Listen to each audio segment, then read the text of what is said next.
കേരള രാഷ്ട്രീയത്തിൽ സോഷ്യലിസ്റ്റ് ജനതയുടെ പ്രാധാന്യം വിളിച്ചോതി തലസ്ഥാന നഗരിയിൽ നടന്ന കൂറ്റൻ റാലിയിൽ ആയിരങ്ങൾ പങ്കെടുത്തു. വൈകിട്ട് 4-ന് വെള്ളയമ്പലം മാനവീയം വീഥിയിൽ നിന്ന് ആരംഭിച്ച വോളണ്ടിയർ മാർച്ച് സോഷ്യലിസ്റ്റ് ജനത സംസ്ഥാന president MP Veerendrakumar flag off ചെയ്തു.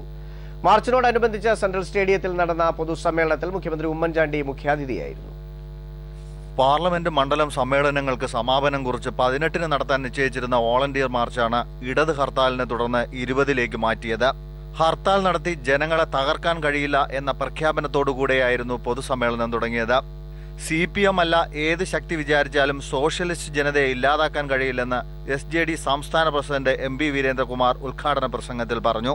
ഞങ്ങൾ നിങ്ങളെ എത്ര വലിയ സംഘടിത പാർട്ടിയല്ല, പക്ഷെ മാന്യതയും മര്യാദയും ഞങ്ങളിൽ നിന്ന് നിങ്ങൾ പഠിക്കണമെന്ന് ഞങ്ങൾക്ക് പറയാനുള്ളൂ.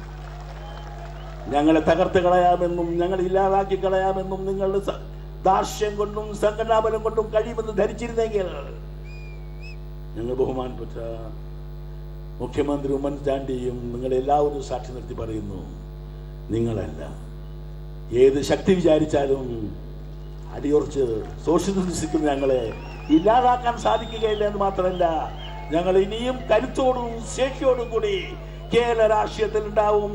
കേരള രാഷ്ട്രീയത്തിൽ ഞങ്ങളെ മാറ്റി നിർത്തിക്കൊണ്ട് ഒരു രാഷ്ട്രീയം സാധിക്കുകയില്ല എന്ന് പറഞ്ഞുകൊണ്ട് കഴിഞ്ഞ 40 വർഷം ഇടതുമുന്നണിയിൽ നിന്നപ്പോൾ കിട്ടാതിരുന്ന രാഷ്ട്രീയ മാന്യത UDFന്റെ ഭാഗമായപ്പോൾ കഴിഞ്ഞ 2.5 വർഷം കൊണ്ട് കിട്ടുന്നുണ്ടെന്ന് വീരേന്ദ്രകുമാർ പറഞ്ഞു.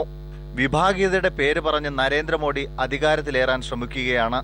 വിഭാഗീയതയുടെ പേരിൽ ഭരണം നേടാൻ ശ്രമിക്കുന്നവർ ഒരിക്കൽ കൂടി നിരാശരാകേണ്ടി വരുമെന്ന് പൊതുസമ്മേളനത്തിൽ മുഖ്യാതിഥിയായിരുന്ന മുഖ്യമന്ത്രി ഉമ്മൻചാണ്ടി പറഞ്ഞു.